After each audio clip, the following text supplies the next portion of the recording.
एक कहानी बड़ी पुरानी।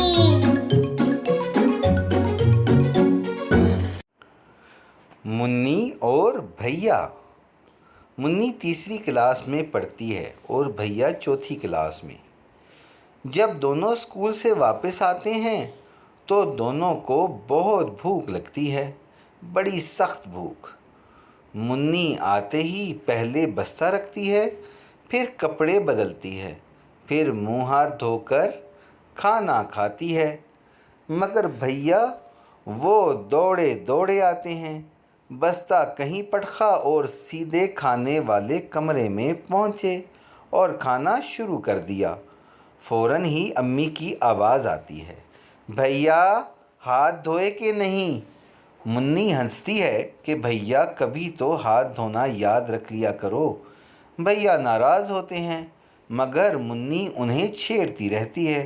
हाथ धोने के अलावा भैया नहाना भी पसंद नहीं करते।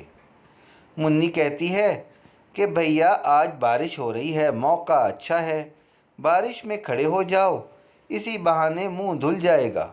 अम्मी कहती हैं भैया चलो नाई से सर मुंडवा लो ताकि सर धोने की ज़रूरत ना रहे। मगर भैया पर इन बातों का कोई असर नहीं होता। हाँ, मुन्नी से अक्सर लड़ाई रहती है। वो कहते हैं मुन्नी को लड़की के बजाय मछली होना चाहिए था ताकि हर वक्त पानी में रहती।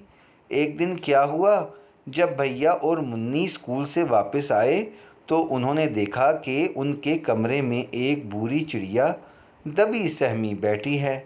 ना मालूम किस तरह वो कमरे में आ गई थी कि उसे बाहर जाने का रास्ता ही नहीं मिलता था।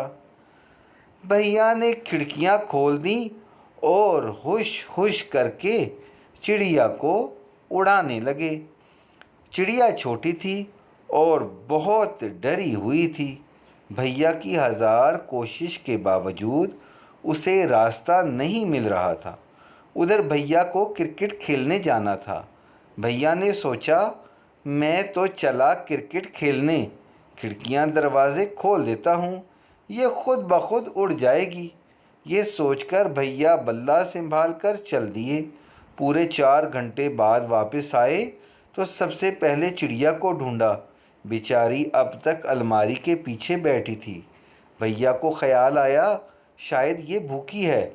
फ़ौरन भागे भागे बावर्ची खाने में गए, एक प्याली में पानी भरा, दूसरे में चावल के दाने और दोनों प्याले चिड़िया के करीब रख दिए और दूर बैठकर ये देखने लगे कि चिड़िया कुछ खाती भी है कि नहीं। थोड़ी देर तक चिड़िया इसी तरह बैठी रही, फिर आहिस्ता आहिस्ता प्यालों के नज़दीक आई। दोनों प्यालों को करीब से देखा, फिर पानी वाले प्याले में चोंच डुबोकर पानी से पर धोए, चोंच धोई, फिर पर झटक कर साफ़ किए और इसके बाद चावलों के दाने खाए। फिर भैया को इस तरह देखा जैसे कह रही हो तुम्हारा बहुत शुक्रिया। फिर थोड़ी देर खुली खिड़की में बैठी और फुर से उड़ गई। जैसे ही चिड़िया उड़ी, मुन्नी के हंसने की आवाज़ आई जो चुपके से भैया के पीछे आकर खड़ी हो गई थी और ये सारा मंज़र देख रही थी। भैया चुपचाप उठे और बाहर चले गए। मगर उस रात जब सब घर वाले खाने पर बैठे तो भैया गायब थे। अम्मी ने पुकारा, आओ भैया कहाँ हो, खाना खा लो। मुन्नी बोली, अम्मी ज़रा रुक जाइए, भैया हाथ मुंह धो रहे हैं।